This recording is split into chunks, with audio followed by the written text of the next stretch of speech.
the dark, spinning tales from the void never bark. Movie shows, they tear apart. Dimensions clash, they ignite the spark.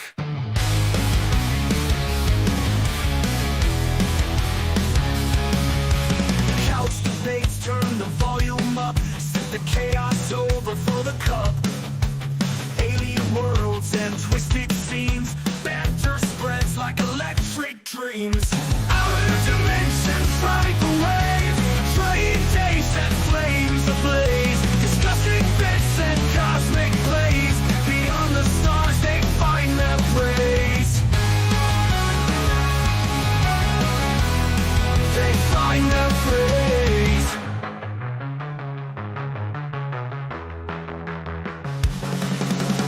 Ripping through the deep. That's right, guys. The Outer Dimensions podcast has returned. The Brothers of Deconstruction have returned. Dre and Dave, and welcome for the first time ever, Brick Something or Other. I like house, as we said backstage. Bring Yeah. something or else. Get it Or straight. else. Or else. There you go. Brick Something or else. We'll fight 'em. Happy to be here. So, guys, Outer Dimensions podcast has been gone for about a year. We took a year. We had a lot of crazy things going in all of our lives, but we are back. And hopefully better than ever. We are going to be branching out with a lot of different things this year, guys. We are not just sticking to movies. We're going to be sticking to TV shows, movies, you name it. We're going to claim it. I mean, we're going to be talking about a lot of different things. And got to say hello to people in the chat. Beta Ray Bob, thank you for popping through the stream. Hope you're going to have a great time with us tonight. And don't forget, guys, we are, just like we did before, we're going to adapt these episodes into audio podcasts so you can catch those in the future as well. It just may be a few weeks before we get those rolling again because we have to re-access our databases. We were doing Spotify before, so we're going to see if that's going to be the case. We got Ultra Carzilla in the house. And Ultra Carzilla is in the house, and I will continue saying this, Dave. I still wish WWE gave you the rights to Bobby Roode's theme song. I told you I will do that on Tuesday Night Talks one of these weeks. I promise. He needs to. And we're going to apologize in advance, folks. As good as my internet's being hardlined to the main computer, I'm getting kicked out. It's probably because this house doesn't like us. Because as you can see behind me, folks, it looks like an absolute mess because we're getting ready to move. So This in house 2 is weeks' safe. time, so what was it, on February, I think that'll be the 5th or the 6th episode. Okay. That episode will be from the new office in the new house, where you guys will get to see some stuff actually on display. So the hot toys y'all been seeing, like Dave has me jealous of, will be on display, my brothers and sisters. That I have you jealous of. You're the one with the Captain America with the big wingspan, man. So you can shut that down. I cannot but dig him out and Bucky. And your Doctor Strange, your Iron Strange you have. Oh, my goodness. Let's not even talk about that. I'm foaming at the mouth. There's 18 hot toys that breathe air. Yes. And my rest of my stuff. But I say thank you. But Dre, I apologize for the mess. I think when you move into the new house, we need to do a Poltergeist episode. You know what? I was about to say that real quick. When you were talking about this house is safe. Yes, when you were talking about the house and everything, the house hating you, I was like, ooh. And I mean, you do have a little one that's like a Carol Ann. I'm just saying. Well, we've actually and Brick knows this because we've talked about culture and being of when you're of Asian and Hispanics, we have a lot of belief in mysticism. Oh yeah. And I've already bought I'm just a honky. Water. I got the holy water. The rooms are going to be blessed. I got to do my little prayers and a little sage. Bring in the coins. Put the coins in the corner. Bring the bagua mirrors and put them in the wind. I got to do all the feng shui because, folks, if you don't believe in it, you don't want. Hey! Salt the windows. Salt the windows, okay? Well, I could salt the window. I'll just put a bagua mirror. That'll keep all the bad. Okay, Sammy. Well, I will just. I'm say supernatural, so hey. Right. When folks move, they say that when they start packing up and sometimes construction, that can often trigger ghosts. That's very true. So we're going to be. That's what they say. I don't know. Hey, listen, I've seen it happen.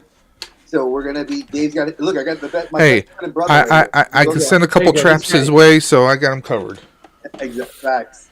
Some other day we'll talk ghosts. I have some. Oh no, I do have just so people know, Brick is going to be coming back in a few weeks for another episode that we're going to be doing. That's geared more toward the teacher-esque kind of thing because it's a vibe that we both are teachers, or I used to be. So we're going to be coming. He's going to be coming back for the Hero's Journey episode, and any other episode he would like to come back on. He's always welcome, and you can be too, as long as you give us a prior heads up and like kind of can deal with the time frame. We're always welcome to have anybody that wants to talk about the stuff that we love to talk about. By the way, guys, I want to Rolando, the multiversal moderator. Those that don't know, he just had a birthday this week. You know, Feliz cumpleaños a ti. Rolando, I hope you had a great birthday. I think it was like this past week or the week before, but happy belated birthday as always. We got Mirage. Yep, we got Mirage. Yep. Oh, you know it. You know it. It's got to be Tokusatsu. It's got to be your boy, the Sentai Sensei, baby. So the Outer Dimensions podcast, we don't have rules per se. We kind of just chop it up. We do have a little bit of organization, and there it is right there. So Dre, why don't you break it down for everybody? What is our plot for this week? All right. So I wanted to, after being on Brick Show, you all know I love it. This is one of my passions. I'm trying to think of how to word it. Okay.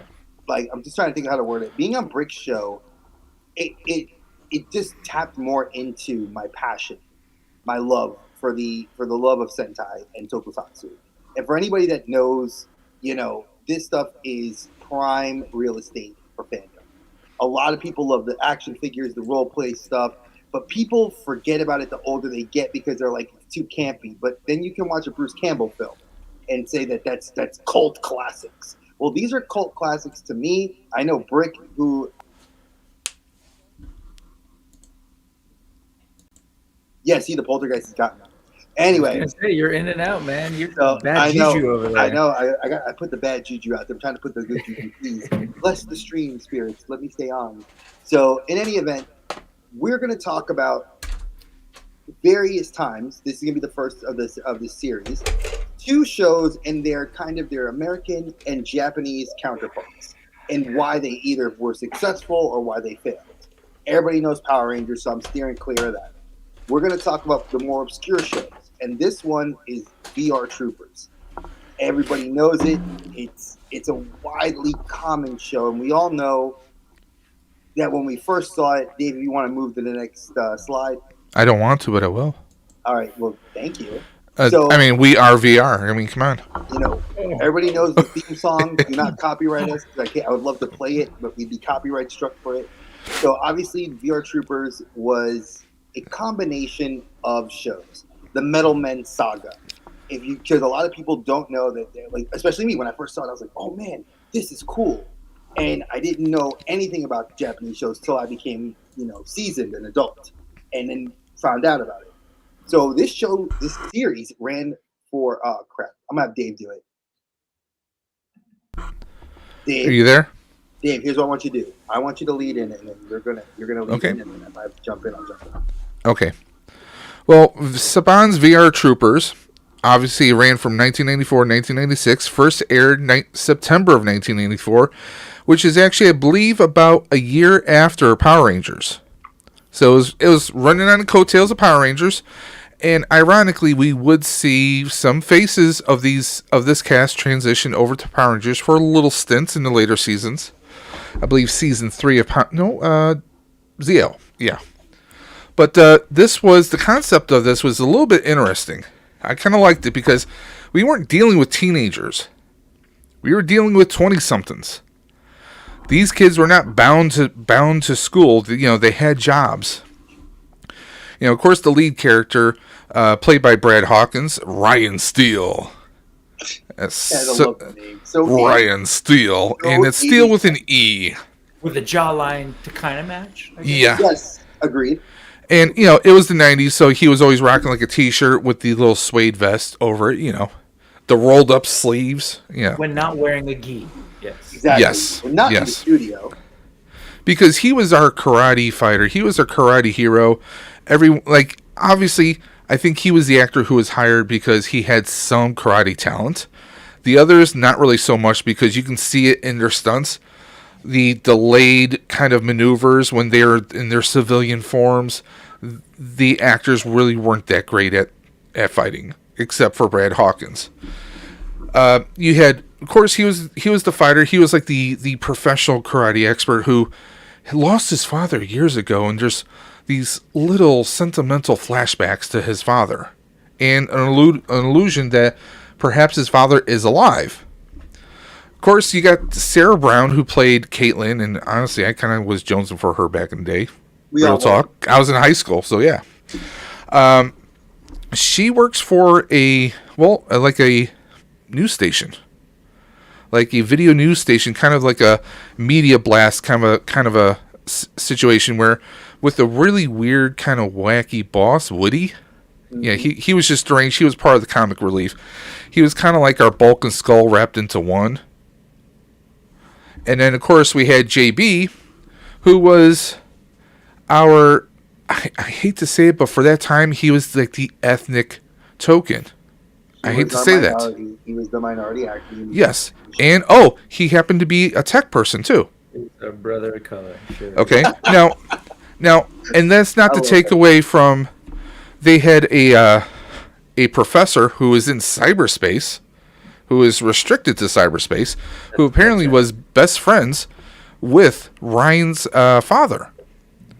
And there's a lot of mystery with that. And of course, we do have a sensei who is a little bit comic relief, a little bit father figure, almost Miyagi-esque. Can I just say something aside? Yes. Does he not look like Jay? You see him, if you were to put a hat on, he looks like Jay. Shout out to you. Maybe if you age Jay another 10, maybe 10 or so years, maybe, yeah. So yeah, he definitely has the beard and some of the physicalities, but and that's the thing, you had that, and then you had the big bad, which was, I mean, he was, you know what a lot of this reminded me of? A lot of this reminded me of later seasons of Power Rangers. Mm-hmm, mm-hmm. Because you had the big bad who was this business mogul who, he went into cyberspace and he unlocked his demonic look, because he was this big, he was Grimlord, that was his name. It reminded me. Just real quick, they never called it cyberspace at that time. I think virtual reality. It was virtual reality. Yes. I was like, okay. Yeah. Anyway. Yeah, I mean, they're heavy on virtual reality. Like, of course, our main cast would wear these visors, and they would be like, oh. I mean, that was the whole thing. It was 1990s. We had the Lawnmower Man, and Saban was like, hey, can we twist this around? Give them special suits and powers, and that's kind of the route they went. I mean, I will say this: some of the writing maybe was a little bit better than some Power Ranger seasons. Some of the acting maybe might have been a little bit better, but not great. We had a talking dog named Jeb that sounded kind of like a Jack Nicholson kind of character. It was just really, really bad. I mean, it was entertaining for if you're in high school, you're in junior high, it was entertaining because compared to what we had at the time, I mean, it was cartoons, and for live action, it was kind of like this and Power Rangers. The music, you could tell, was straight off the same people who did Power Rangers, obviously. The vocal music, the score, the instrumental music, everything was just about the same. I do want to pull up a few comments in the chat. We got Mirage saying Common Rider Skull for life. There you go. Oh, yeah, he's going for the good one. Don't forget the talking dogs. Yeah, I just mentioned the talking dog. Yeah, we don't Jeb. I mean, it was a weird little bit comic relief. I like how the show made VR seem so advanced, but the best back then maybe would have been Virtual Boy. Yes, I remember that one. For me, my visual acuity doesn't allow me actually to do VR or 3D. Ah. Little side note. So I would be an outcast in that universe. Dave would have been their tech support. He would have been the man. He would have been the man in the chair. Hey, watch it. Hey, listen. No. I would have been the guy. No, I would have been the guy in virtual reality inside the computer. I would have been the professor. But I mean, I like some of the concepts. Like instead of Power Rangers, where we had teenagers in high school, we had 20-somethings, which was nice. Also, the bad guys had vehicles and like they had like modified jeeps and regular like land vehicles like we would have, but with weapons. We didn't really see that in Power Rangers. So there was some subtle differences to it. There were some pluses and minuses. And as far as the acting of Ryan Steele, I swear to God, I hear echoes of Iron Fist in my head from the Netflix series. He sounds just like the kid who played Danny Rand in the Netflix series. Okay, he's even got the blonde hair and just like they both got the same charisma. Just it's cringe. Definitely identical. I swear they could be brothers. Could be father and son by now. I'm just saying. Well, yeah, because Ryan was like, so most of these actors, a lot of people don't realize like the Power Ranger actors were in their teens. So Ryan, again, like this is an older cast. So you're looking, these guys were in their like early to mid 20s when the show started, which was a step away from the trope that Saban was trying to do. And again, remember, this is Saban. Saban was going to anything Japanese that had no American licensure. That's going to play a key factor in how we see things are going to go kind of as a trope throughout, or I should say, not even a trope, as a main factor is why Saban failed here in America and why Hasbro. Bye, Dre. They don't like me talking about it, but until Hasbro came and got me. So Hasbro doesn't like hearing that they're getting the reason why they took over and it was so successful. So one of the major reasons for their cancellation was they ran out of footage, which is not a true factor. At the time they ran out of footage, Metal Men was not as wildly popular in Japan, and it was mostly done for movies. At that point, from I would want to say 92 till about 2011, they were giving maybe 5 or 6 more films were made. And it wasn't till Gokaiger in Japan that we even saw a revitalization of Space Sheriff Gavan, which is one of the main characters in the Metal Men series, where they revitalized his character and they did a crossover event. Which eventually, if you guys have never watched Gokaiger, please watch it. Captain Marvelous, great character, love the actor, great Sentai show. The American version, now I'm gonna leave my reservations for it because it was hot trash. Now, Dre, I believe we need to do an honorable mention because before VR Troopers, we did have a failed pilot. Oh God, yes, we talked. Okay, and I'm bringing it up right now. Here we go. With the late great Jason David Frank. There was the Cybertron show. Okay, which featured the sensei. They brought him back. They brought the sensei back. There you go. You see JDF right there. And that's the same sensei. That's the same suit. They just recycled it and passed it on. They recast it and just retweaked some of the writing a little bit. So yeah, that was the whole thing. Now I will kind of crazy. Besides Dave bringing this up, and I don't know if Rick knew this. I actually had to do my homework on the Metal Men series. I've known of them, but I didn't. You know, when we do these shows, you guys know I like to educate. Metalda, right? Super Android Metalda. Yeah, they're all like super androids. They're either robots, androids, or humans that don a robotic armor. Like Kikaider and Space Sheriff Gavan. And there's so many more series that you'll see that we'll go into. And this, they say that like Saban was also having issues because supposedly some of the Japanese companies were like doing cease and desists because he was starting to use their footage and it was starting to gain popularity. and they were remaking the toys, but under different, obviously, and that's a whole licensing under Bandai Namco, which is Bandai Namco makes all the cosplay props. Every driver, every device has been made by Bandai Namco for damn near 50 years. So you could not suddenly get that here in Bandai Namco, see that and not say red flag, flag on the play, we have a problem. And that was the start of his problems.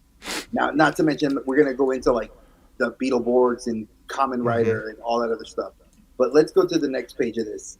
Real quick, as far as you're saying with the reason for cancellation, like it wasn't exactly that. You're right that the Metal Hero series sort of like kept going, but they weren't necessarily like the same series. In other words, like it's specific, like the three ones that they got, like I always want to say it with a German accent, Spielbahn, right? Because it sounds like Spielbahn. Jiku Senshi, but it's like those three were all part of the Metal Hero series, but they didn't actually last more than a year themselves. So so if they wanted to kind of use the same suits, they did sort of run out of footage, unless they would continue with the Metal Heroes and things would shift a little bit, change a little bit. Kind of like the formula they did with Power Rangers here in the States. Exactly. Eventually they started doing one season Power Rangers serials. Adapting off of Sentai for years and years and years. So, yeah. Right. If it ain't broke, don't fix it. That's how he looked at it. Right. Okay. And, I don't know if, like, it makes sense that, we ran out of footage. But you're right. That didn't stop, the Power Rangers broadly franchise. Yeah. They found other ways. I think, I don't know I never looked into, like, what the reception was like or the, compared the ratings at the time. But I'll tell you from my end, I admittedly barely could watch Power Rangers, but I did just because it was like the closest thing we would get to be able to watch like a lot of sort of Sentai characters. But I struggle with watching VR Troopers. I'm a little older. I was not by much. You and I are Brick. How old are you? I was born in 76, so 94. Okay, you got 2 years on us. But I was in college versus high school. Yeah. And then when Power Rangers started, I was like towards the end of high school. Going into college. And so like, I was kind of like transitioning, and it wasn't even just a matter of like I wasn't, nerdy anymore. There were like real life reasons. Like when I moved to Santa Barbara, where I went to school, they only get one channel. Like if you had back in the day, kids, we had to have these things called antennas. So yes, sometimes with aluminum foil. Right. I grew up in LA. I had 2, 3, 4, 5, 6, 7, 9, 11, like 13. I had a bunch of channels. And then I moved and not to mention cable, but then I moved to Santa Barbara and they literally have one broadcast channel that you can watch. I was in college, so I wasn't paying for cable. So like, admittedly, I wasn't even able to enjoy this if I wanted to, right? Yeah. I couldn't stick with it. But what I did see, I saw quite a bit, especially during summers, because I was like, hey, this is cool. It's tokusatsu stuff. It's like, I want to see it. But then, I really struggled with the localization, the American parts. And I'm not unfamiliar with that. I grew up with like maybe the godfather of this sort of thing, which would be Gatchaman or Battle of the Planets, G-Force, where they took Gatchaman from Japan and they brought it here and they reworked. I mean, hell, Voltron. And then eventually Voltron after that. Yeah. But like I grew up with that thing, and Voltron, I think, did a much better job of doing localization. Oh, yes. I kind of like their version. G-Force was like, it was fine. It was compared to... Yeah. It was good, like from as a kid. Yeah. But they just really like, you spend so much time in the sort of unsuited drama of the martial arts school and the little brothers who are, bratty and the new, like you spent so much time there that it was hard for me to like be able to sit and watch the whole thing, to wait for the cool Japanese stuff. So now, I obviously we know VR Troopers turns Brick's stomach. Dre, what was your what was your So I'm gonna go a couple of different routes with this one, because it was It was Saturdays when they would air this. So Okay. this was on Saturdays for me here. When I was in New York, it was on Saturday mornings. So I used to go train in martial arts, and then I would have to tape it to watch it afterwards. So I would watch it on Saturday mornings. That's the way I was exposed to it. And then I remember they tried to do it on weekdays, and it didn't work out with Fox, because I know Fox is the one that was putting it out before Fox Kids. Yeah, it was on Fox. It was before Fox Kids for me. I remember they would do this, and I was like, okay, and I was into it. I never got the toys. I didn't find the cosplay stuff. I just wasn't into that aspect of it. What got me as a martial artist myself was the martial arts aspect. It was like them fighting, and I liked the technology, the sci-fi aspect. Yep. That's what it got me. But then when I started getting into Power Rangers drew me, and I'm not gonna lie, I had Amy Jo Johnson to look at. Yeah, you know what though? But for me, if you put Amy Jo then and Sarah Joy Brown, I would still go for Sarah. I'm biased because I got to meet Amy Jo Johnson and hug her in real life. I'm sure you did. My sister. No, my sister actually got us a picture at GalaxyCon. That made my day. But you know what though? Of the actors from VR Troopers, she's the only one to actually go on to have a legitimate career.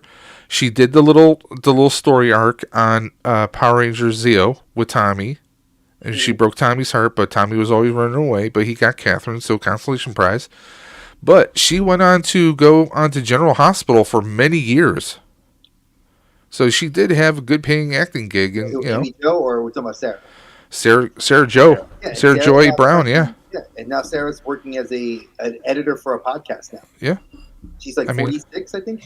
She's on it. Yeah. She's 46 years old. Yeah. She's not, and she's married, has kids. Yeah. But she was also thick in the right spots too. I will say there was something about the other two actors, the two dudes. They looked a little, I don't know. I mean, and it was the 90s. If you're watching TV at the time, you're coming out of the end of sat through 90210 for however long it went, and there was for a young actor. They were like stand-ins for California Dreams or The Heights or one of those shows at the time. Oh, God. Yes, but like the cardboard version, if there's such a thing. They felt a little like would they be the teeny version now, or the Wish version of the Carrot Power? Listen, when I say Wish, I don't mean to be clear, I don't mean like they looked, I don't know, broke or whatever, broken or anything. Saying that they're two-dimensional, I think, is being nice. I would have said one-dimensional. But they just felt a little too flat. Flat and plasticky. Not just their acting. No offense. I mean, I know people work hard, but they were a little too not hard enough catalog compared to I don't know. Sorry. Yeah. No, you don't have to apologize. This is what we want. No, I'm apologizing to them because they're human beings. Yeah, they're human beings. Who am I? But it's just an awkward thing to say. Anyways, moving on. Well, I love what Mirage is putting here. You guys never went to a temple and just stand there thinking of your missing dad who hasn't gotten back from getting the milk. I know, or even worse, somehow that temple was perfectly perched on a cliffside. Oh yes, overlooked the ocean, and it was always sunny, never cloudy. That sun was perfect. I mean, Saban, I'll give it to him. He was a businessman. Granted, his techniques, and I think we need to do a whole show dedicated to what he's done. Him as a person is someone that's going to burn in some kind of an afterlife at some point. But yes, I mean, he knew how to grab onto something and milk it to the point where, I mean, hell, he took Sentai, Americanized it, and milked it for how many friggin' years? 30 some odd years? And sold it to Disney. Bought it back from Disney, sold it to Hasbro, and now it's effectively on life support with another toy company. There is no shows or nothing in production, even though there's rumors of a movie, but we all know movies can be in movie development hell for years to come. Cough. Listen, some producers always trying to ice skate uphill, okay? That's all we're going to say about that. I'm saying. So let's move on to the next page. Of the Yeah, because somebody's got to make a name for themselves. facts. Okay, so the next slide was talking about the style of the show. Main character would be a human android cyborg. We pretty much cover that.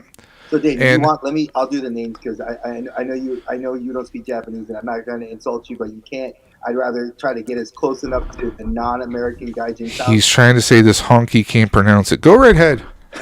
Okay, this is no. I love Dave. He's my brother. Y'all know that. But when it's like that's like telling him, can you translate something in Spanish and say the Spanish name? I would feel bad and remiss. So, and if I actually pronounce it well, he would have to shut the hell up. I would shut the fuck up at that point. Yeah, we're late night, folks. I could drop that F-bomb. Oh, but anyway. Listen, motherfucker. All right, so no, VR Troopers was based on the following 3 shows: Shojinki Metalder. Oh, fuck me, that it's gonna be. I'm gonna be loud. Yes, I'm cussing up a storm. So it's Shojinki Metalder, which translates to the people I wanted to. It translates to Superhuman Machine Metalder. 39 episodes. That's how much he was able to milk the show. Jiku Senshi Spielbahn. Dimensional Warrior Spielbahn. There you go. I don't know why. Yeah, I want to do the same thing. It's that German thing. It needs a German. I can't do it in Japanese. Even with I looked at the katakana and I was like, it's Spielbahn. And I'm like, nah. If it was German, would it be Spielbahn? Spielbahn. But I digress. And then we're going to hell for that. Uchu Keiji Shaida, which obviously is Space Sheriff Shaida, and this is the kind of the preemptive character that you would eventually see him pass the mantle to Gaban, and Gaban would then show up, and he had I think about 3 or 4 movies, and we're going to talk about the Metal Raider series. There were 7 movies for Shaida, which that also spawned off Chikaider and several other Sentai shows, which I know I'm never going to. And that's what he gets. I love doing that. It's like when I get pulled back in, it's like I got New Day Rock. So obviously, I'm not going to insult anybody by saying that the shows were not good. They were. I have actually the complete Spielbahn, and I have the Schneider series complete, and I've watched them. They're so damn good. The stories are just. Mirage talking about the Shaders actor. Yeah, I know that was sad. I heard that. What was it? I followed this guy on IG that talked about people that passed away over the years. Sentai lost a lot of people last year. For anybody that doesn't know, we lost a lot of good actors, voice actors, and designers last year in the Tokusatsu community. So RIP to the gentlemen and ladies that donned these suits. And several of them actually moved on to do other careers. One of the ladies that was actually on, it was Spielbahn. She actually went on to become a firefighter, in Japan. And then it's ironic that her actress in America became a firefighter as well. So I was like, wow, talk about weird synergy going across the world. You're a firefighter here in the U.S., and then the lady that was the actress over in Japan did the same thing. But when you watch these shows, they draw you. Go ahead. I was just going to say you and Alanis Morissette need to work on your definition of irony. But anyways, keep going. Okay. Oh, I love it. Look at that. He's got to teach the teacher. I love it. Get me. Oh, look, you got Dave. Look at David and Sam. Look at that. Folks, this is all new. I love it. Y'all been wanting it back. So, Rick, I want to get your opinion on this because I know you're a huge fan of this stuff and you bought the toys. You didn't get into this merchandise at all when it was on American television. No. So would you buy the merchandise now, not the Americanized stuff, but would you buy the 100%. Japanese version? I mean, I would buy the American stuff too. Like if we're talking about the suits, because it doesn't matter. I love the designs. I'm just always intrigued by the way the Japanese eyed said, how they kind of translated their superhero culture or their whatever, the cyborg culture. I just always thought that it was so unique and just different from what I was growing up around here in LA in the United States. So what was that merch? What? Yeah. So sponsor us. I would definitely love to find, they don't make them unfortunately in sort of the format that I like. If I was doing true 112 stuff, like SH stuff that you and I talked about, I would be broke, but also just like I would go to town with all of this stuff. Some of it they make, some of it they don't. But like I specifically ended up with this line, which is the Bandai SIC line, because it's bigger and slots right in with like US version of 112. But they look cool, man. I mean, I'm into this stuff so much so that like there was I think it's still a mobile game, but there was this Power Rangers game that I got really into, and I played on my iPad. It's like super simple. You pay 3 buttons, but it's like a fighting game kind of. It's like silly. You're just hitting the button at the right timing. But the animations were cool, and it covered a lot of the Power Rangers stuff, including some of these characters. Oh wow! And you could unlock things, of course, by playing certain things, and eventually you'd unlock it. But man, I spent way too much money on DLC just to unlock all the different characters because I just love the way they look.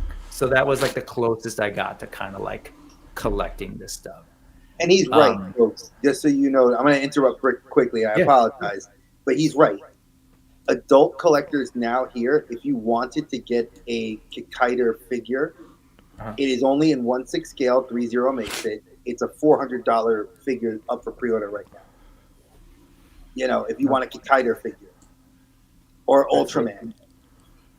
So, I mean, they're beautiful. I would totally get it if I didn't have other expenses in my life. But, I love this stuff. And to maybe go back, I know you were kind of on a point there, but to go back to the Saban of it all and to give him some credit, or maybe not him, but him and the editors and the creative folks who worked on it.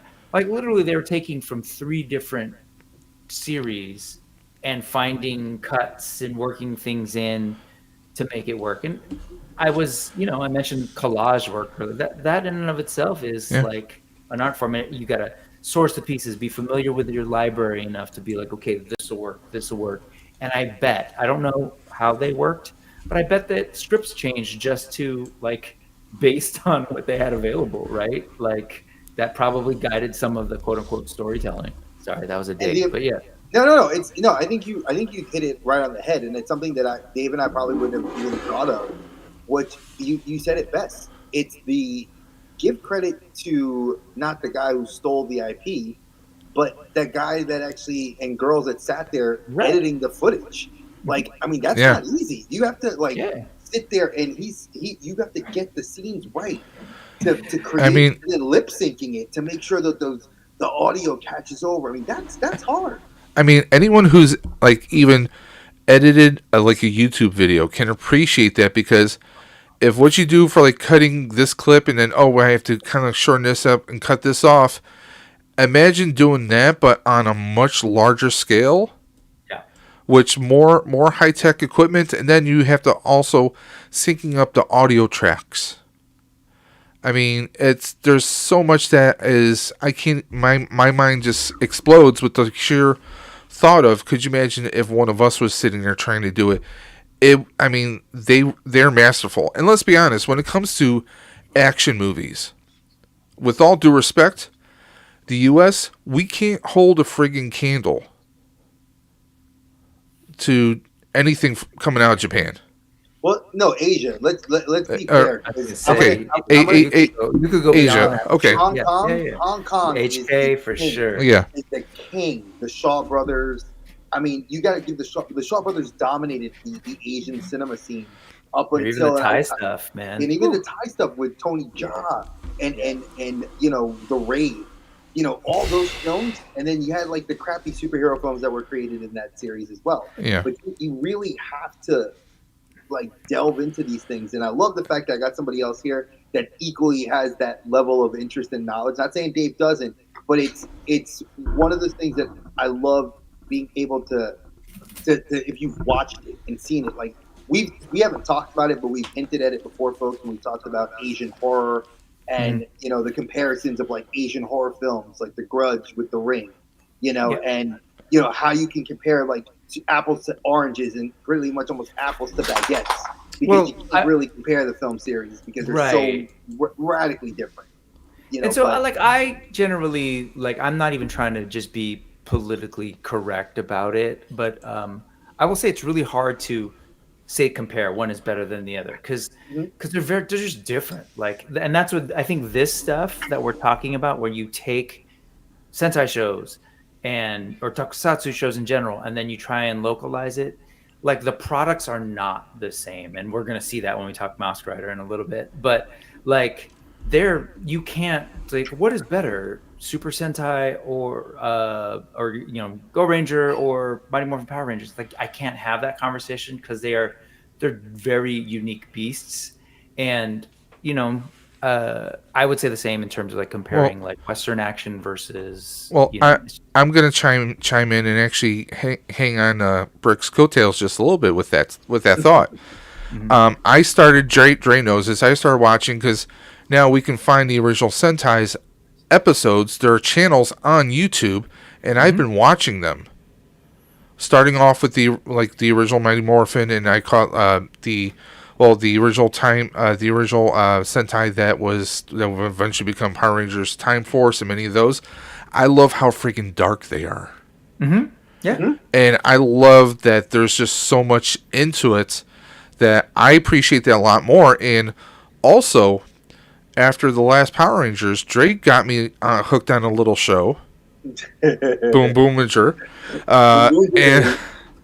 and I was digging that. And that's the thing. It's like what Saban did was it was good, but it was also a little bit more.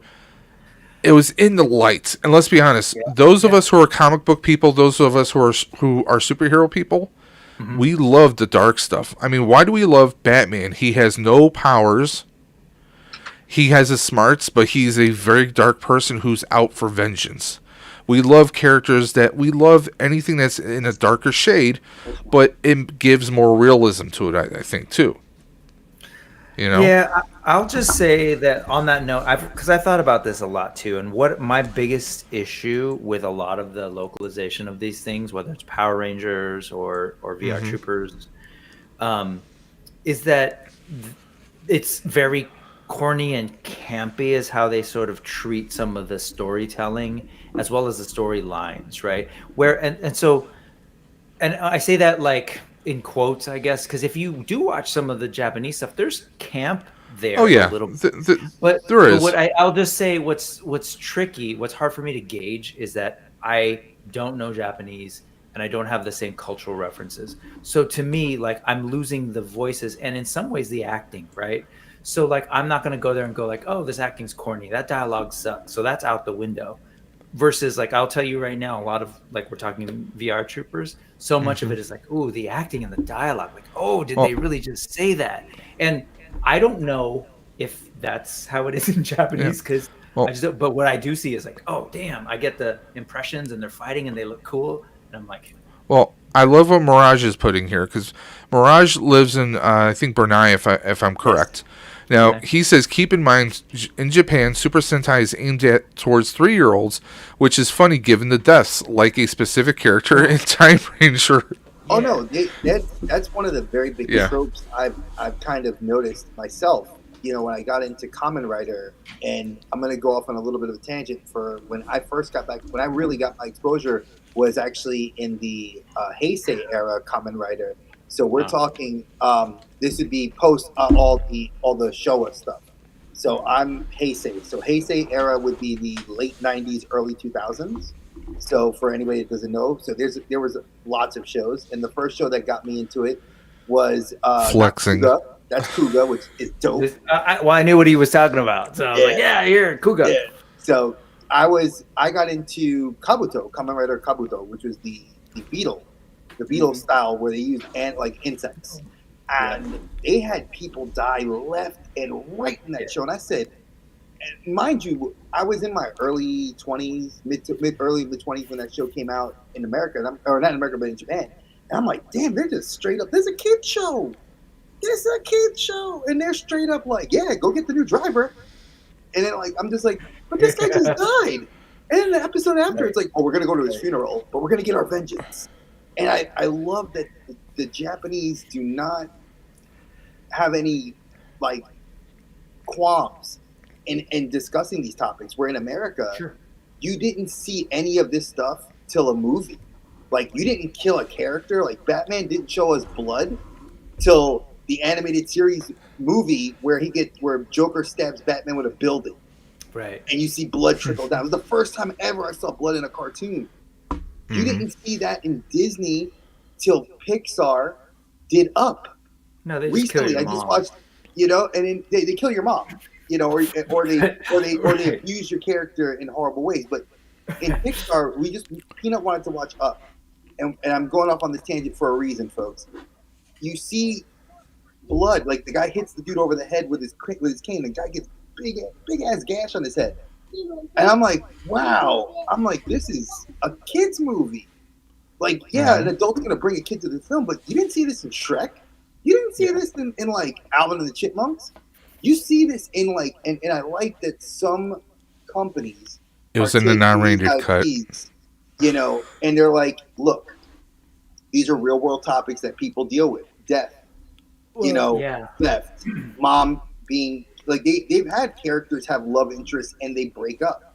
They talk about heavy topics in these 25-minute shows, and you don't see that in an American show. Now it's looked as woke, and I'm not going to go off on a tangent like that because me and Brick can totally go off on that tangent like we've done before, where people don't want to see things that they don't want to talk about. Like Power Rangers did a lot of liberties recently in their last few years of shows, where American eyes, which I'm happy they took like a little kind of nod from the Japanese and said, hey, we can have characters that are identifying in the LGBTQ plus community, and that they're putting these characters on television so people can identify with them.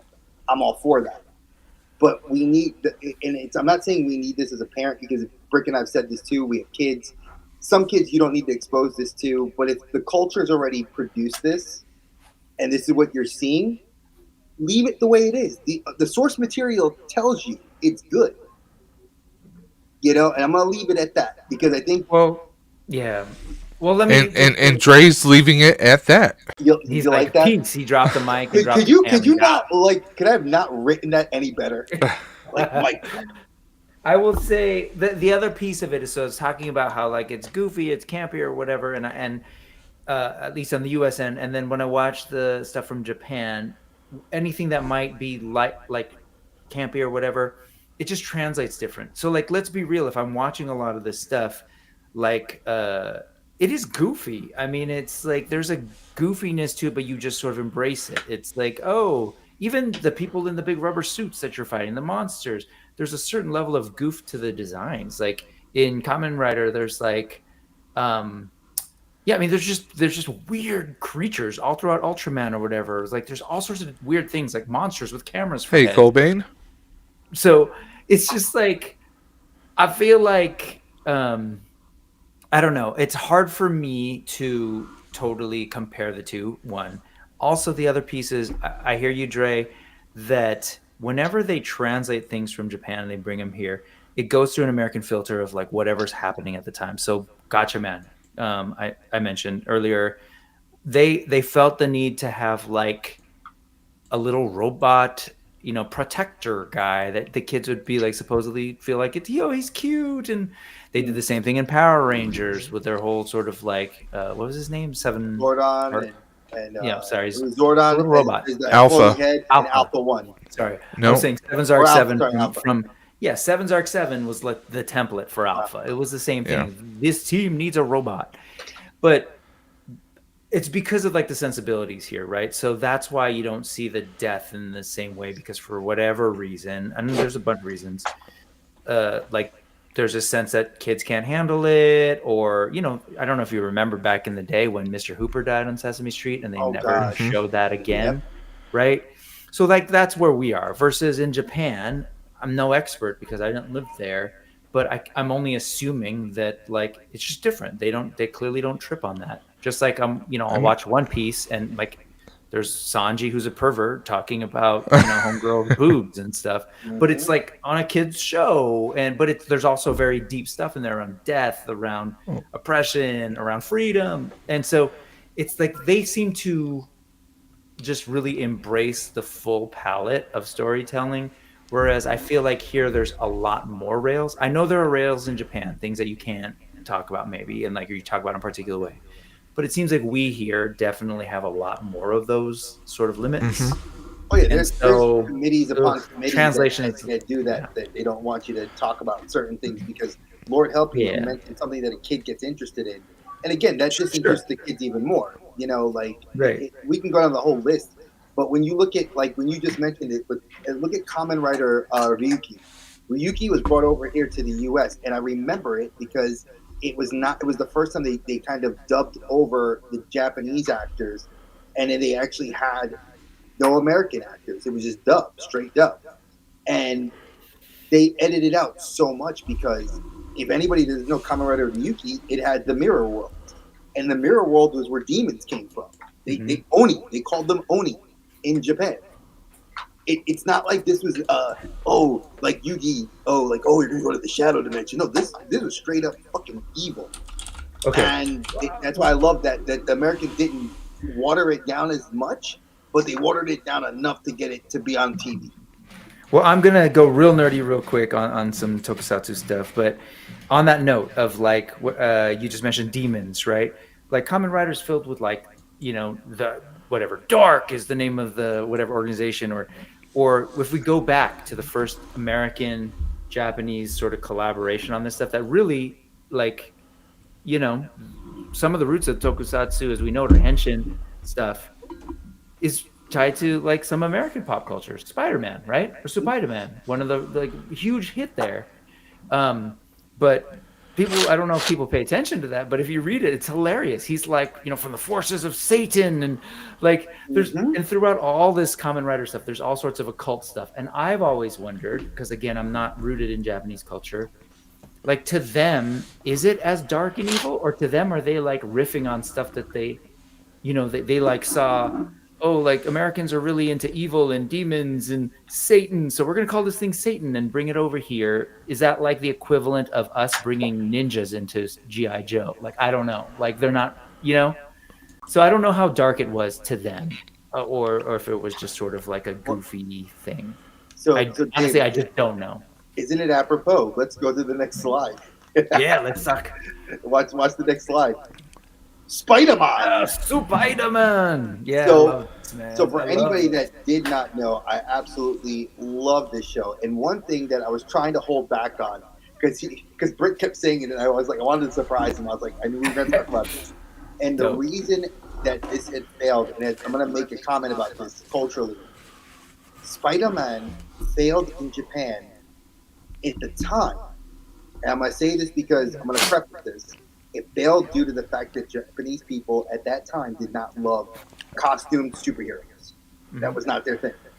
Ironic, though, because you love Kamen Rider and Metalder and all that was going on in the 70s, which you would characters that dress up in a different costume or change. But you look now, and one of the most popular manga for 5 years running that was beating out One Piece, Bleach, and Naruto, Boruto was Boku no Hero Academia, folks. My Hero Academia. And then you look at other shows like Hero Man. Hero Man was a Stan Lee crossover show that they made with Viz about superheroes. You've had so many hero sideshows, and Vigilantes is now being animated, all because of the love of superhero culture that's been happening because of the MCU. I'm not going to talk about the DCU, but look at Spider-Man. Take a look at that right there. Last year, Marvel Legends and Hasbro actually released Japanese Spider-Man, and I'm still actually hunting for him right now, to be honest. Are you serious? I bought you one for you. Oh, I got to buy that for you. Yeah. I'll get that for you. Totally thought that. I totally thought I got you one. Yeah, but it's great to see that Marvel is like looking at this, and I want to bring up something. This is a little bit off color a little bit. While we were refreshing, and I was going on YouTube and checking out, looking up where I could watch the episodes, right?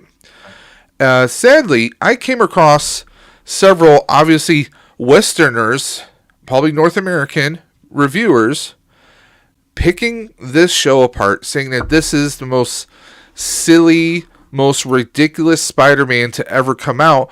And I couldn't help myself. I was on my keyboard. I was being a warrior. I said, well, obviously you've never really read the comic books. What about Bagman? What about Webhead? Sure. I mean, there are a whole plethora of Spider-Man that were just like, why? Just why did you do these storylines? Whereas this was, I mean, they, I know that, over in Japan, Stan Lee was trying to expand the Marvel brand, and this was one of the big ones, one of the big brands or big names that they serialized to try and make more money back then. And Brilliant. But they ran with the concept, they made it its own concept, and I actually enjoyed it. I liked it. But to see people kind of like say, oh, this is the most ridiculous. Oh, he's got this big massive bracelet. No, the bracelet is part of the whole canon. If you actually sit there and actually pay attention to the storyline, there's a whole mythos to this. It just happens to look like our traditional Spider-Man outfits with some slight differences. And that's the thing that I just can't wrap my head around. It's like, oh, you're calling it silly, but have you actually gone into attention? Have you actually gone into it, taken a look at the story, taken a look at, it is, okay, I will admit, a Spider-Man who has his own ship that turns into kind of its own mech and everything, it's a little bit different, but personally, I love that. Diaclone. I love that. Yeah, Diaclone, 100%. But I love the hell out of that. It was a great concept, and the suit being inside the bracelet, and bracelet kind of like his, or I call it a gauntlet, not a bracelet, but to have everything right there, that's a bit more convenient than Peter Parker had. He was trying to carry his stuff in a little knapsack. Well, the story was really deep too. Like Takuya actually, he runs into a dying alien that's surviving. Basically, the Thanos wipe throughout the galaxy. Yeah, and he's like, I'm done. And losing the professor. I know, the Sentai Sensei, you lost me there. But when you think about it, Takuya sees this guy. He's dying. He's getting the Green Lantern treatment. Like, hey, take my powers, save the universe, save your planet. Yeah. And the other positive thing is Takuya's character still alive today. Big shout out to the One Piece mangaka for doing the one-shot Spider-Man series where he actually, it wasn't Peter Parker in Japan, it was Takuya. A young Takuya taking over the role in the manga. Takuya is also shown up in the new Octo Spider series manga that they have going on currently in Japan right now by Viz. And he's not the main character, but he's actually, Dr. Octopus's mind has been placed into a little girl, and now she's got spider powers and fighting variants of Dr. Octopus. I mean, I love it. I love Allison's comment here. 100%. I mean, I see something like that, and that just I couldn't stand for that. And it wasn't just one channel. I found like a couple channels that were being. I'm like, seriously, just I don't know. It's just, but I agree. We were talking earlier about the dark, and you're saying how like here we want a little bit more dark and gritty, and I think that's true. And I think the pendulum swings, and I think what I appreciate about Japan and Japanese pop culture in general is that it tends to err more on the side of acceptance of whatever than we do here, right? I think if you look at the landscape, even of anime, of like everything that's available right now and what is hot, like there's a range. So you mentioned like Academia, there's like Frieren, there's like Dungeon Meshi, Kaiju number 8. But they're different. They're all like, and so if I look at this picture right here, like I guess what I'm assuming those folks that you're referring to who are kind of reviewing it, like there's a resistance to the absurd, right? Where it's just like, no, man, that's part of it. It's like Dada. It's just like wild, whatever, whimsy. You know what I mean? And it's growing up here in the United States, it's weird because we had that. Like when I was growing up, really young, I remember watching Sid and Marty Krofft, right? Orlando the Lost. Definitely. And that got ripped off by McDonald's to do like McDonald's land. But like kids and And the any culture was great. cartoon any of us have watched as kids, anything as kids. Yeah. Everything. Anything. Some stuff maybe doesn't age as well. I'll give points to that, sure. But let's be honest. Everything is cheesy. Yeah. If you go back to movies we watched as a kid, you know, if you go to, I'm trying to think of a good example. Think of like, okay, some stuff from Neverending Story was cheesy, but that's still always going to be a go-to for me. Some stuff doesn't age well, in so many different movies and everything.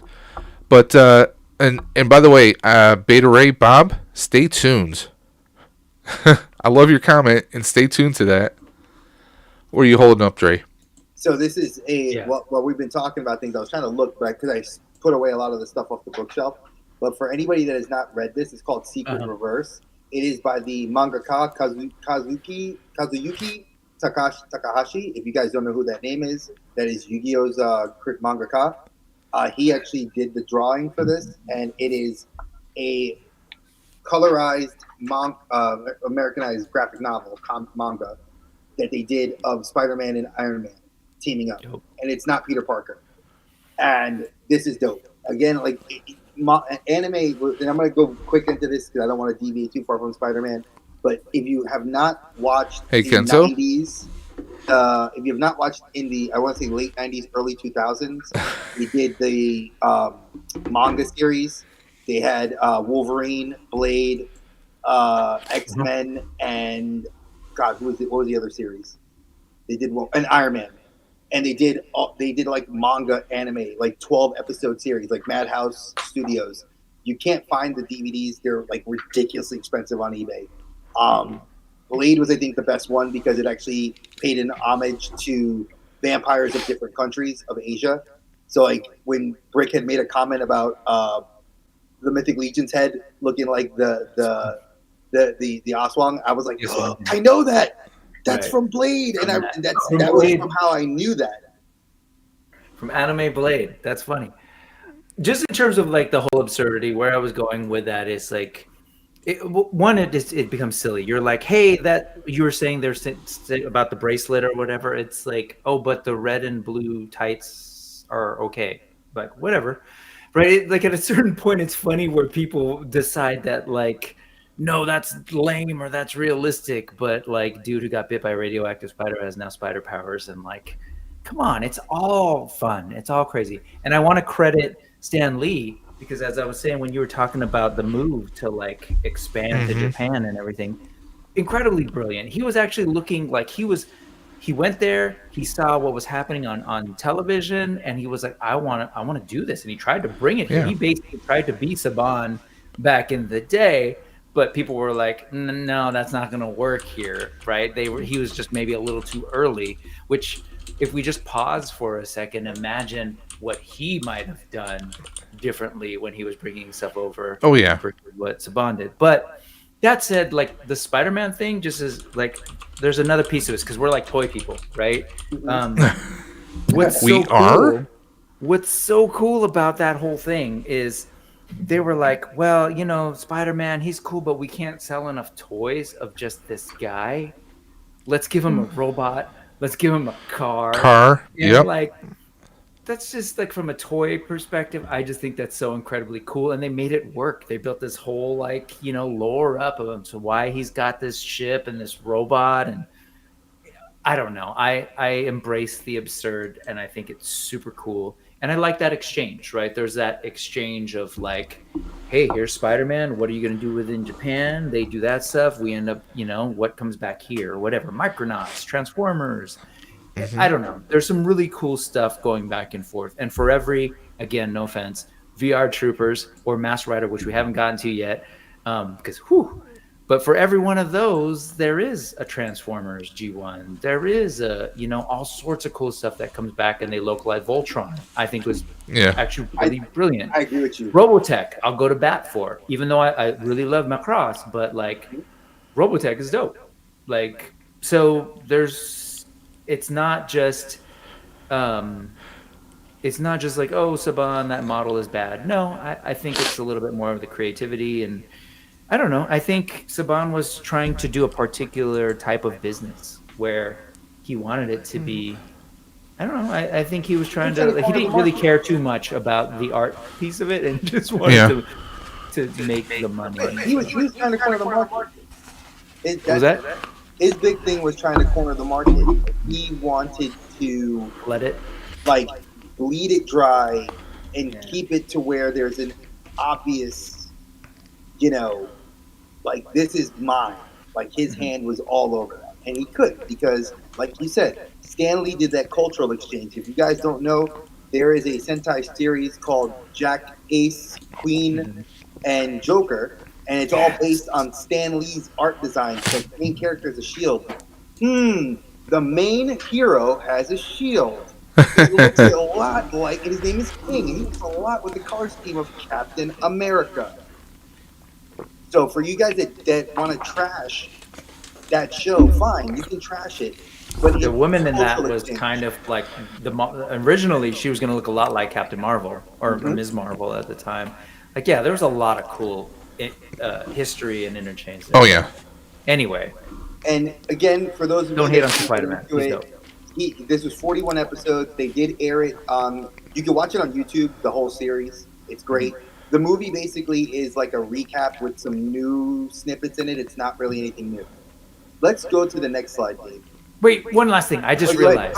Go ahead. Sorry, the absurdity. That's where I was going. In 2025, one of the coolest Spider-Man things ever is the Spider-Verse stuff.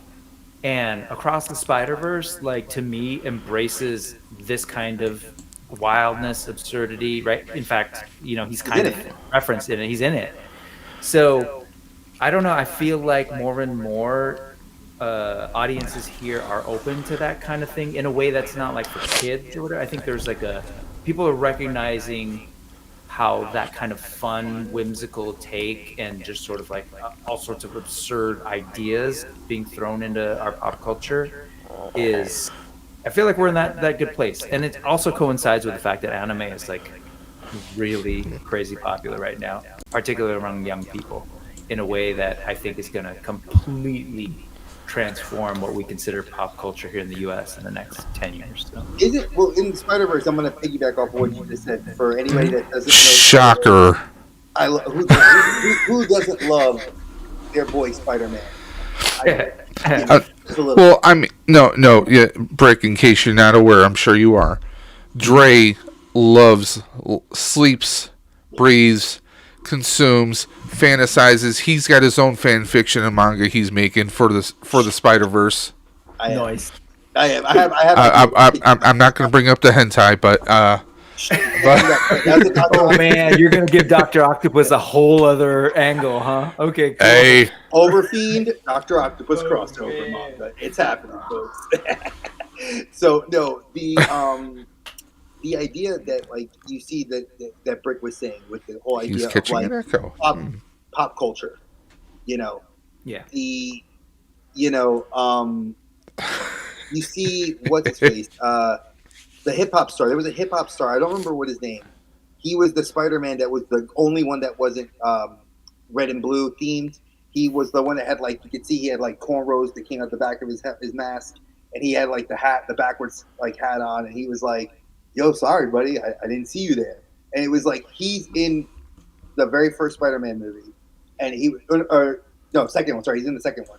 He's in Across the Spider-Verse. Oh, we're talking Spider-Verse, okay. Yeah, and the reason I bring him up is because we look at, like you said, pop culture, like Spider-Man and Spider-Man, he's canon.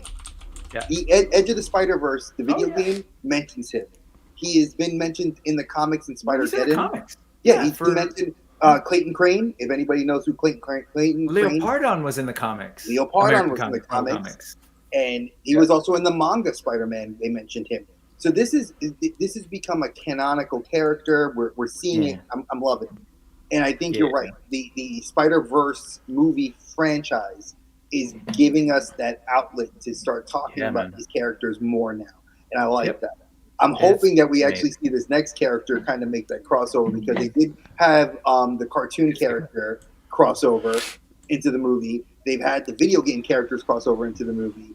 So, Dave, if you want to show that last slide, And I'm sorry, I have to apologize in advance, guys, but this is my first live action Spider-Man. yeah, this is. So, let's go. Boom. Oh no, man! Yeah, The amazing Nicholas Spider-Man. Hammond. This is Dave. Yep. This is all Dave. When I first met Dave and we started talking about our love of Spider-Man, he mentioned this to me, and I had said, "God, dude, I was so like young in the early '80s. My dad probably watched this on TV. I probably sat with him and watched it, but I don't remember." I mean, it premiered before either of us were born because we were born in '78. So, but I mean, and the thing is, it only had 13 episodes. I mean, and you get Nicholas Hammond, and the funny thing was, if you watch it, you're like, the one thing with the '70s big hair that people had, the big shags, you'd be like, how the hell did he fit it inside his hooded mask? Because wouldn't the mask be like all puffy, just crazy stuff like this? I mean, this was a Spider-Man who had a utility belt, a la Batman. Mm-hmm. And if you notice, he has one web shooter, only one, and it's on his right wrist. Yep. So it was a whole thing, and yeah, the webbing looked like a bunch of rope, and but I mean, for the '70s, it was kind of cutting edge. They spent a lot of money doing this stuff, and it was more like, I want to say it's more akin to if you took some of the Incredible Hulk and some of the Greatest American Hero from the early '80s and just kind of mashed it. That was kind of like a vibe going on, It was like the situation of the week. Mm-hmm. And they definitely took some liberties with some of the characters. But to me, I mean, this was our first live action Spider-Man. Is it the greatest? No, but it has its charm for the time period. It's funny because I did catch episodes of this. Like I watched them on YouTube, and I would love for them to bring this into the Spider-Verse. I'm hoping and beyond that we do get to. He's hoping and beyond. Yeah, sure. I'm hoping and beyond the Spider-Verse. You're glitching, man. You're glitching. You're in the wrong universe. I'm in the wrong universe, folks. You didn't know that. But I mean, he is alive.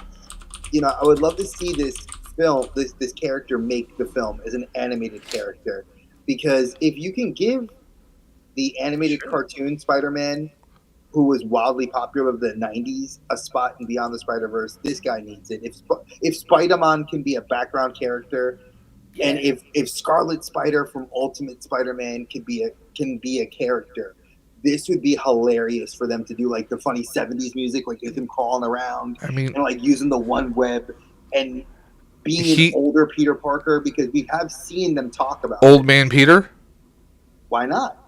I mean, he's going to be turning 75 in May. You could bring him to do the audio work and make it happen. And I mean, he still kind of looks the way he, kind of did. Just not the big poofy hair.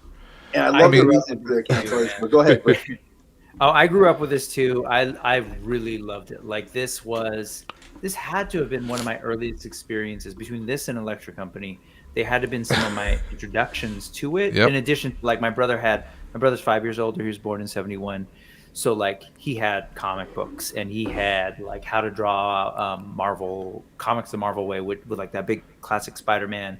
So like I was familiar with the character. I saw this show. I was like, oh, that's cool. He'd climb walls. He'd have the webs, and ride a motorcycle with a helmet. And it was like, there was just a lot of fun stuff in it. And for a kid, it was just like, oh, that's cool. Like the idea of it being more real. It was airing, like it existed alongside, or I guess sort of at the same time, we were also getting Incredible Hulk, right? With Bill Bixby and so it was like, Lou Ferrigno. Yeah. Yep. It was so cool to see this stuff. There was also a Captain America that yes. movie that popped up. And that there was technically two Captain America movies where he was driving around in that big conversion van with his motorcycle, and that was something. And from a helmet. But at the end of the day, I do think it's interesting. I hadn't thought about this, but I love that brought it here because there is between all those things that we just mentioned, even Bill Bixby, Incredible Hulk. Yeah. There's a connection to sort of Japanese tokusatsu, henshin, like hero kind of things. Like, yeah, Incredible Hulk, all of them really. The whole idea of henshin transformation, right? That whole thing. Yeah. Like, that was Incredible Hulk. We'd get that moment. You'd see the muscles come out. That was his henshin moment. With Spider-Man, it's the same thing. He's got to put on his costume. I just never thought of it this way until you guys put this slide after the VR Troopers and that. But that's cool. That's a cool connection. And that's kind of the line I wanted to draw for comparison's sake, because you have to look at CBS canceled this show because they didn't want to be known as a superhero network, right? So I was looking at the timeline of shows that had come out on television. You had the Bionic Man, the $6 Million Man. You had the Bionic Woman. Yes. You had Hulk, and you had Spider-Man existing at the same time. And mind you, this is also the time in the 70s where you guys had Superfly, Shaft. You had characters that were larger than life characters. Yep. Doing things in a universe that were like, this was very commonplace. Mind you, at the same time, you had Kung Fu, the original Kung Fu show with David Carradine, Kwai-Ching King. Yeah. You had all these shows, and even Green Hornet before all that with Bruce Lee.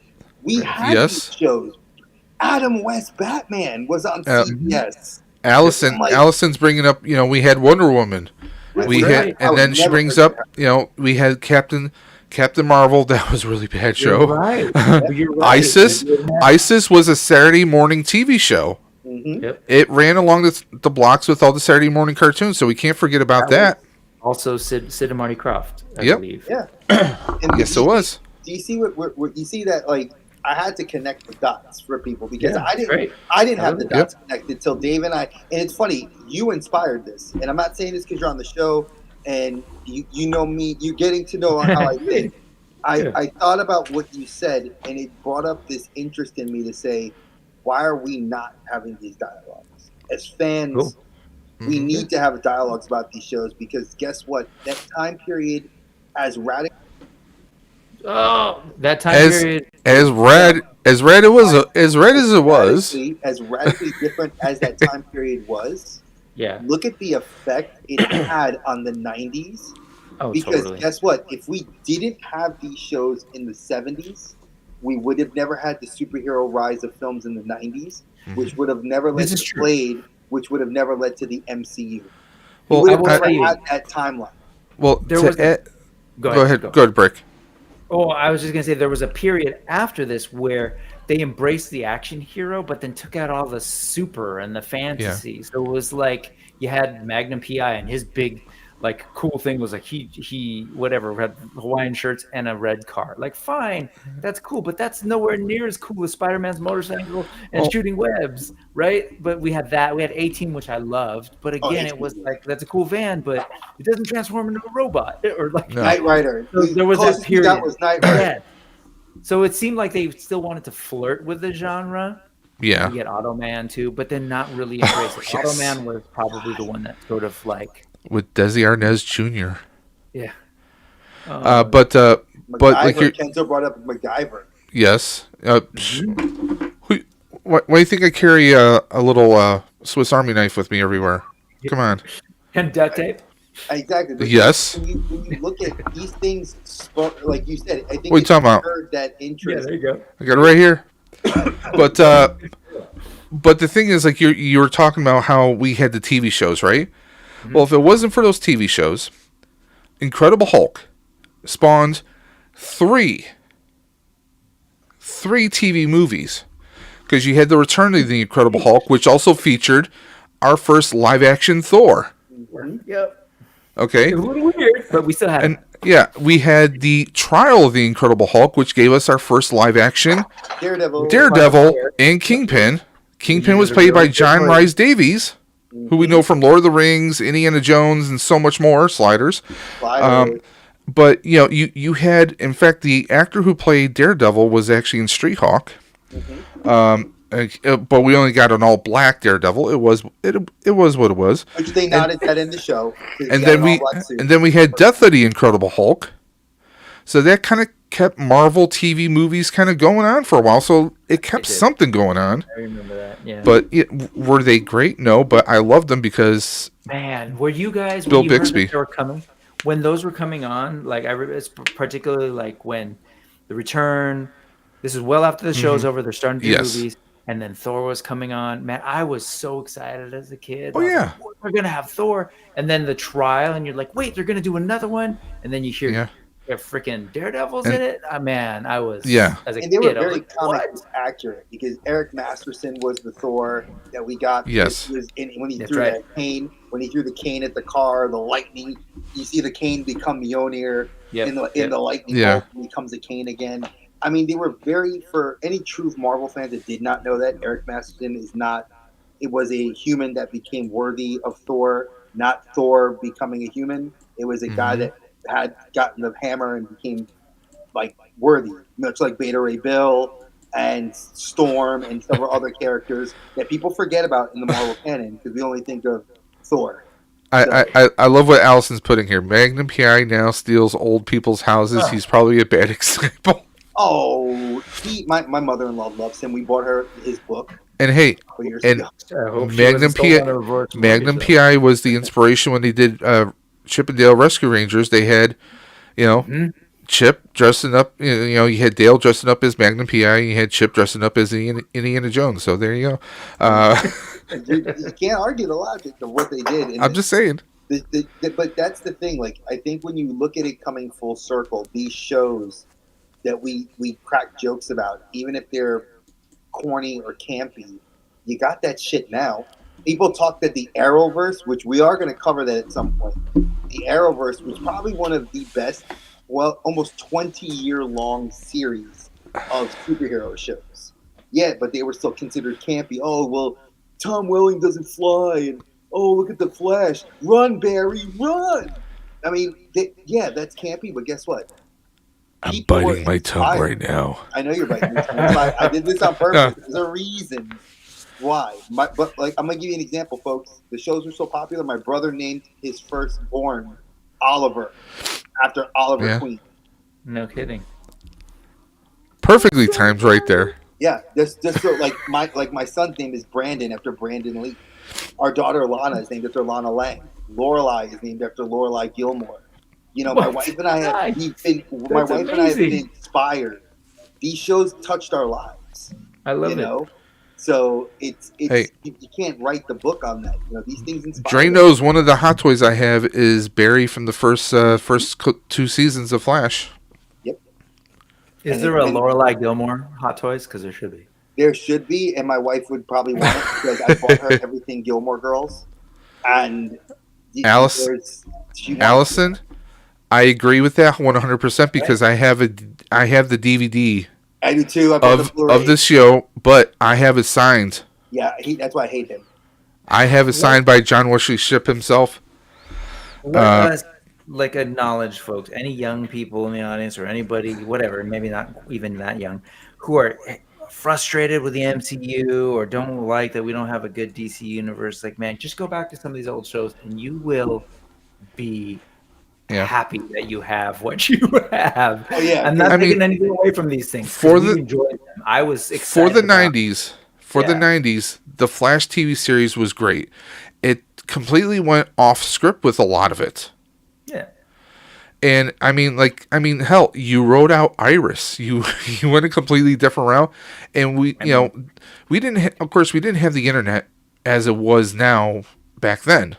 I mean, back in 1990, the internet was still in its infancy. People were just learning how to, put a floppy disk in a computer, really, for Christ's sake. But even hardcore fans, they still love the show. We liked the storyline between, it was the will they or won't they type of like Lois and Clark, moonlighting type vibe with Barry and Dr. Tina McGee. It was great, and they were fantastic, and I loved it in CW when they brought her on to reprise her role as Tina McGee, and it's a different type of Tina, but they got her to play opposite of Barry's father, who was played by the original Flash. So they did a lot of great fan service. Some of the later seasons are questionable, but the first couple seasons were really great. And Sorry, I had to do it. I What? love it. The old There you go. AOL, the old AOL. You got I had to hear it. I had to hear it when you were talking about the old internet in its infancy. I will just say that I didn't think about this, but like a lot of people will wonder, like, dude, why are you going to see that DC movie, or why are you going to watch that Star Wars thing? I've realized that even as a kid, whenever there was something that was remotely sci-fi or comic book related, I had to check it out. Because like as you're talking, I'm like, man, I watched Generation X on Fox. Oh, like God. that Do was on syndication on the weekends, right? but I had to. Oh no, that's Mutant X. Oh, Maybe you're thinking about Mutant X. That was. Yeah. I'm thinking. Yeah. They actually did a Generation X cartoon, show. right? No, it was a live TV action. show.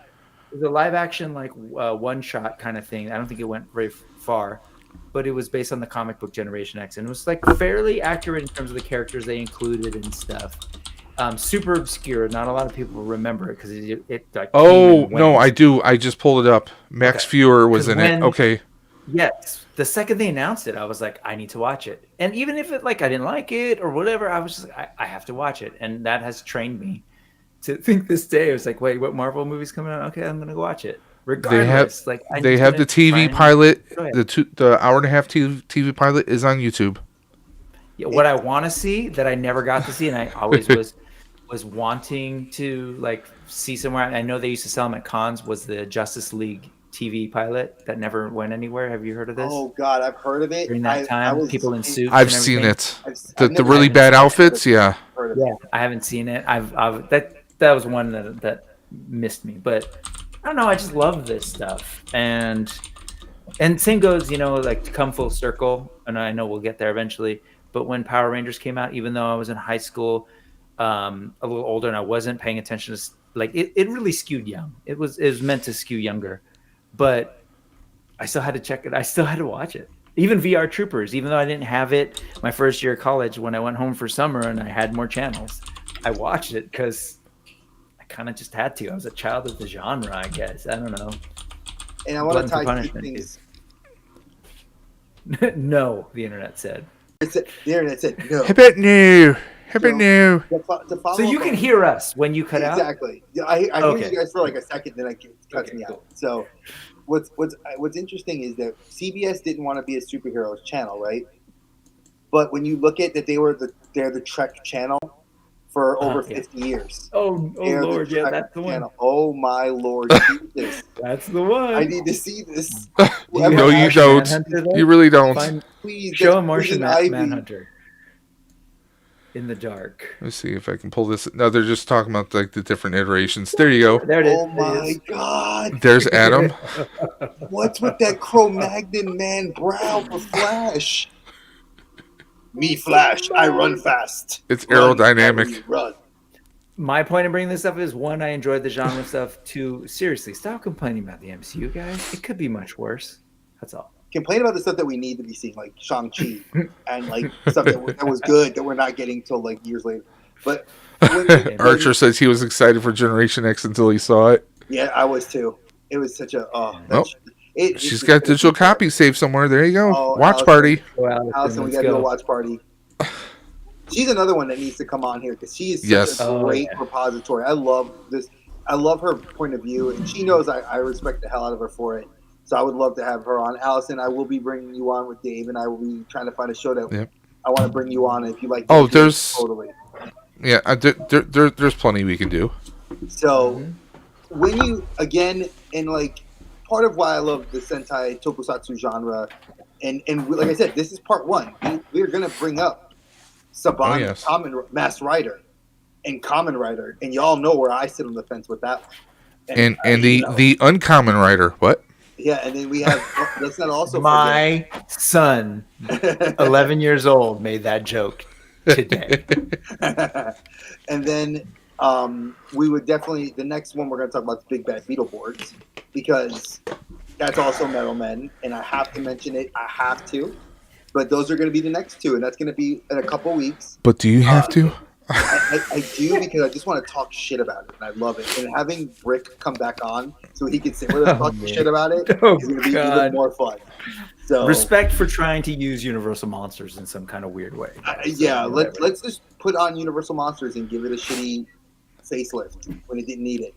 If Bela Lugosi's Dracula didn't ever need to be ever be a Sentai character, but let's try that, man. I'm not gonna. We'll save that for next episode. But folks, when you are thinking about this genre, stop looking at the campiness and look at what you see as campy in the shows you watch. Because people could look at Knight Rider as campy, a guy talking to a talking car. Oh yes. You can look at the A Team as four guys that are in a truck and they drive from town to town. Yeah, but guess what? And they don't kill anybody with all the bullets they shoot. But nobody, I'm going to say this, don't hassle the Hoff. Don't ever talk shit about A-Team because A-Team was a great film, and I wish they did more. A pity fool. You know, I mean, there's so much more, and maybe Dave and I will actually, if you guys are interested, comment Airwolf. below and ask us, and tell us if you guys would like us to talk about shows of the 80s. I know a lot of these shows Dave and I grew up on, and Brick grew up on, Airwolf, and, you know, and all that. If you guys want us to talk about those shows, I gladly will. I know Dave would. So if you drop a comment below. There's too many shows we can talk about. I mean, hell, we could talk about Greatest American Hero. We can talk about theme song alone. It's interesting because I was on with Mega J when we were discussing about the live action Masters of the Universe being made. And as bad as the 87 movie was, it might not be as bad as this new one is going to be. I mean, we'll see what happens. A story goes a long way. Oh, Charlie's Angels. Yes, that's a whole. Charlie's? I would do a whole episode just dedicated to Charlie's. We're talking about classic Charlie's, right? And yes, classic. Okay. But we would have to talk. That's my spouse's favorite. When she was growing up in the Philippines, they would get she would rent VHS copies of it, and she loved it as a kid. Episodes about 80 shows, yes, please. Okay, so we're getting a lot of positive. So hey, I mean, I'm all for it. Dave and I will do it. It's on the schedule. I mean, us out all the way to April. We could even now hear me out. We can even take it so far as to compare to the 80 shows that have now been rebooted. Because you've had the Equalizer on, I think, CBS for the past couple of years. 5 seasons it's done. Yeah, with where they gender flopped or swapped with having Queen Latifah in it. Apparently, it's done very well. There's rumors of a Golden Girls reboot. No. No, I'm just saying that as an example. It's a great show. Leave it where it's at. Just leave certain ones. Knight Rider has been brought back so many times. There was Team Knight Rider in the 90s and 2000s. Yeah, but there was a Knight Rider that was brought back in 2008. It wasn't bad, but the showrunners kept taking it in different directions, and that's what really killed it. You mean the truck that was Val Kilmer, and it was not a car anymore? It was a truck? No, it was a Mustang. It was a GT KR 2007 Mustang KR edition. In 2 episodes, he did turn into a pickup, but then he turned back. He was able to turn into different vehicles. Yes, I didn't like Val Kilmer voicing the car. That's an aside. But in any event outside of all that, what I want us to. This is going to be, like I said, an ongoing series where we will talk about the Japanese version, American version. You guys will get to come back and see this.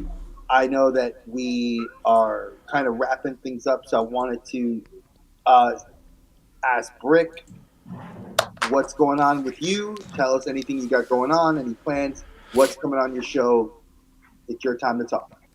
Sure. Main thing is just this Sunday and every Sunday at around 3:45 Pacific time, I do a thing called The Needless Ephemera We Saw, aka the news. But I bring on a guest, and this week it's going to be my buddy Quip, which is awesome. It's his first time ever streaming, but you know Quip from chats. He's everywhere in terms of like just being there.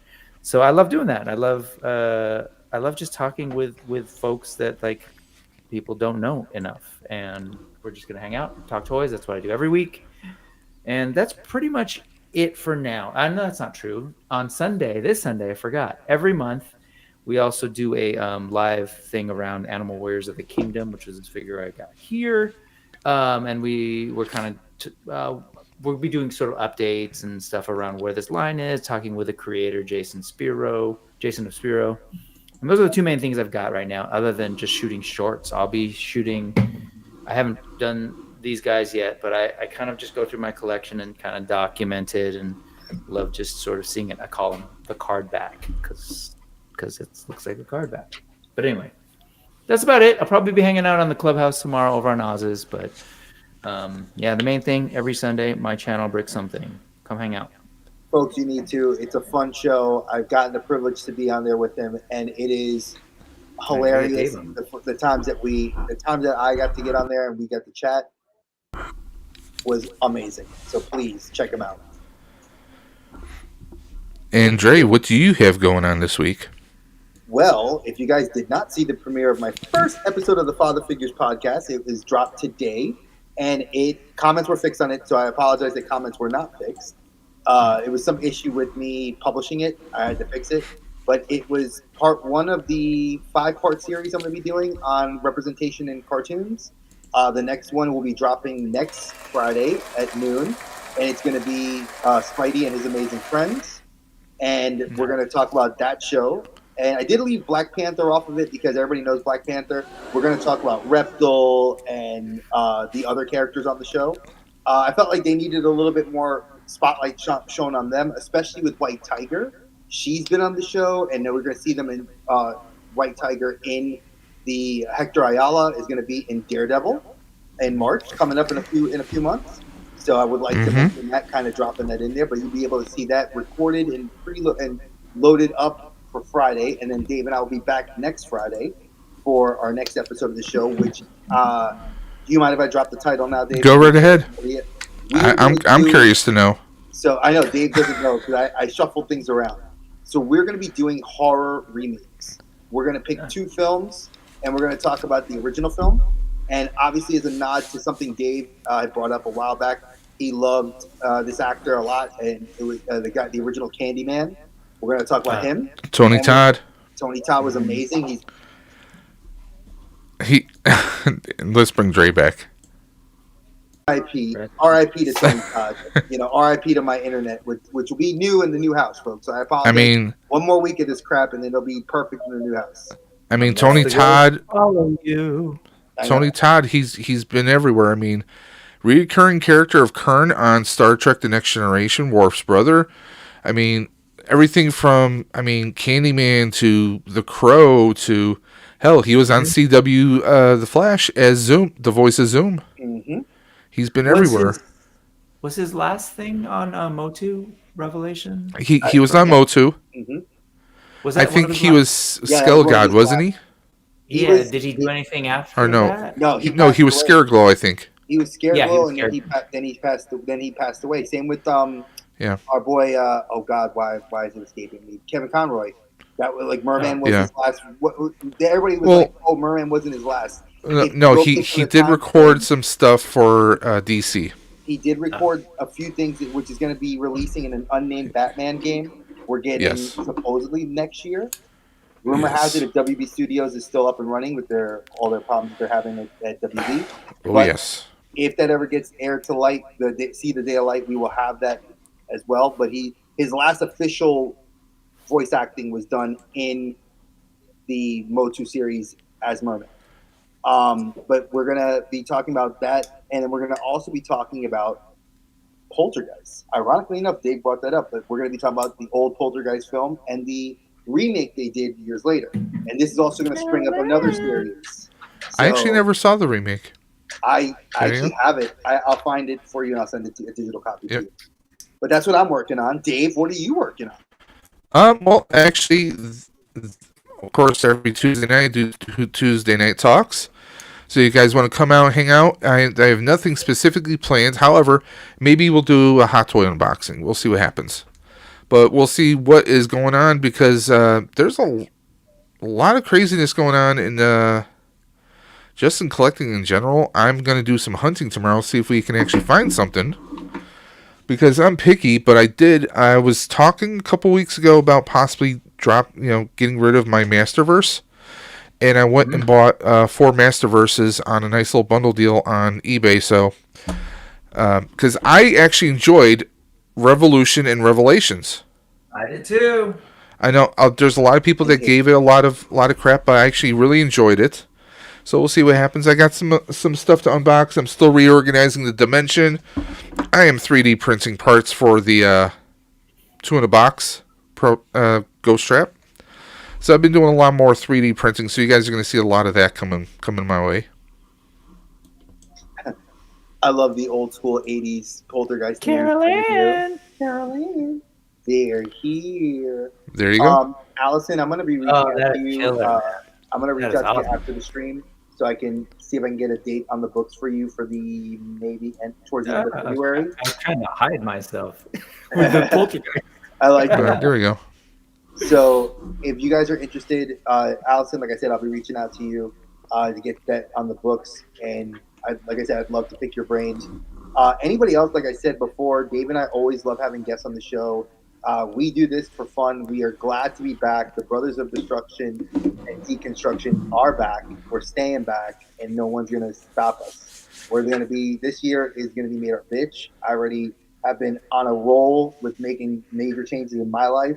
Dave's doing it too. I'm proud of my brother. I'm proud of all my brothers and sisters doing well nowadays. And like I said, you'll be seeing the new office in 2 weeks. And, the new internet speed, new house. And hopefully at that time, Dre will have a new job position. And if that's the case, it's going to be on this year. So be expecting more. It's going to be, he's going to be moving up to pimp now. No, I'm kidding. I wish. No, next week, Dre's going to, because he's packing, getting ready to move, he'll be streaming on a cardboard box next week. So get ready for that. It's just going to be worse. You're just going to see a lot more shit cluttered around me. So I apologize in advance. Oh. To borrow a phrase from a very famous robot from the 80s, shit? Where's he shit? I see no shit. And Allison, yes, I would love to color with you I would love to do that and have Rory sit with us to color. So you send me those pages, the 3 of us can color together. That would be freaking fun as hell. There you go. You're killing me, Dave. I didn't know that reference. What was it? Short Circuit? The robot. Was that from Short Circuit? Okay. That was from Short Circuit 1. Yep. It's been a while. Hard to revisit. So, Brick, you, like I said before, you're always welcome back. I'm going to have you back here on the show with me and Dave in a few weeks. We're going to be doing on the hero's journey. That's actually going to be, so we're off 1 week. Every 5 episodes, we're going to be off for a week. It's going to give Dave and I a chance to. What day is that going to be? Is that going to be the 14th? You think? It's Valentine's Day, so we're not going to be on that week. Obviously, I have Valentine's Day with 3 girls in the house. And we're going to be going to see Captain America. So, right. We're planning to see Captain America. Hopefully, it's not a day like today where I didn't get out until. Normally, I get out at 5 p.m. Eastern. I didn't get out and didn't log off until 6:40 p.m. So, and we're trying to see a 6 o'clock show for Captain America: Brave New World. So, that's going to be interesting. Fingers crossed. Yeah, we already got our tickets. And for those of you that don't know, on Marvel Rivals, if you play the online game, that's free. If you purchase your tickets through the Regal app, you get a free color spray for the game. You get a free banner and a skin. And the idea that the skin is going to be a skin from Red Hulk that you can put on the Hulk. People are trying to say it's Captain America Sam Wilson. I said, no, it's not, because they would not want to reskin Captain America. Because Captain America is not the least played character. Hulk is very well played. So definitely, if you guys did buy your tickets to Regal, they will send you a code. And if you guys are psyched about that, I am as well. Check it out. The buckets are cool too. Dave and I will probably talk about this too on the show because This is the one I'm aiming for, is the AMC bucket. Yeah, I'm looking. I haven't for the seen Regal it. bucket. What does it do? It's shield and a cup holder.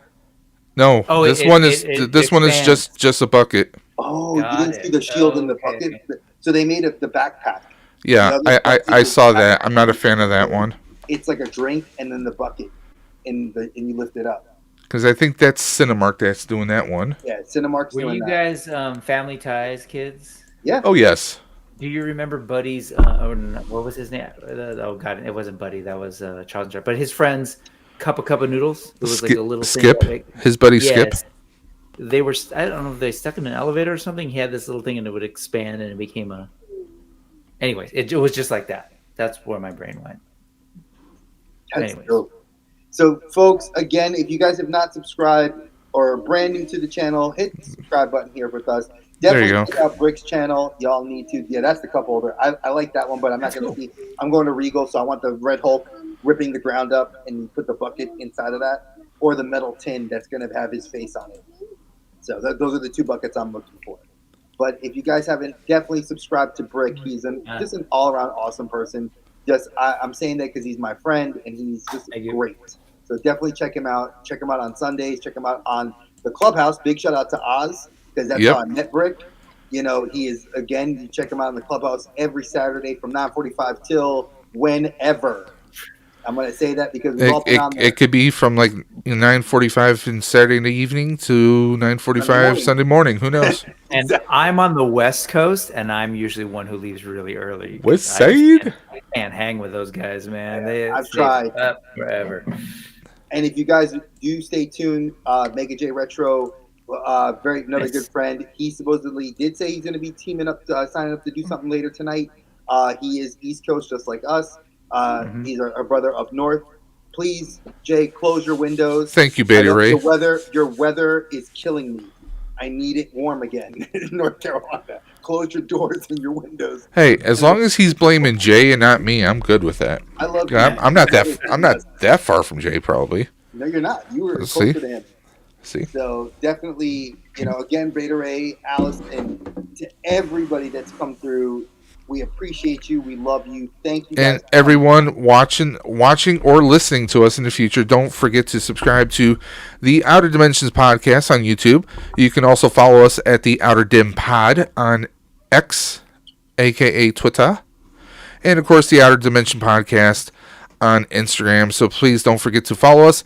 And if anyone wants to email us, reach us, maybe you want to be featured as a guest or you have ideas for future episodes or possible collaborations, there is also the Outer Dimension Podcast at gmail.com. And we are going to be here every single Friday with the occasional exception at 10:30 p.m. Eastern. So please tune in, have some laughs, watch some guys talk about some crazy stuff, and watch Dre pop in and out repeatedly throughout the entire stream. Again, I'm saying that for now. For now. So watch when it'll change. I'm putting the positive juju out there. Listen, when you get to the new place, if you're still having those issues, then we will have conversations. We will solve your issues. Well, like I said, we'll definitely have conversations. But we will definitely.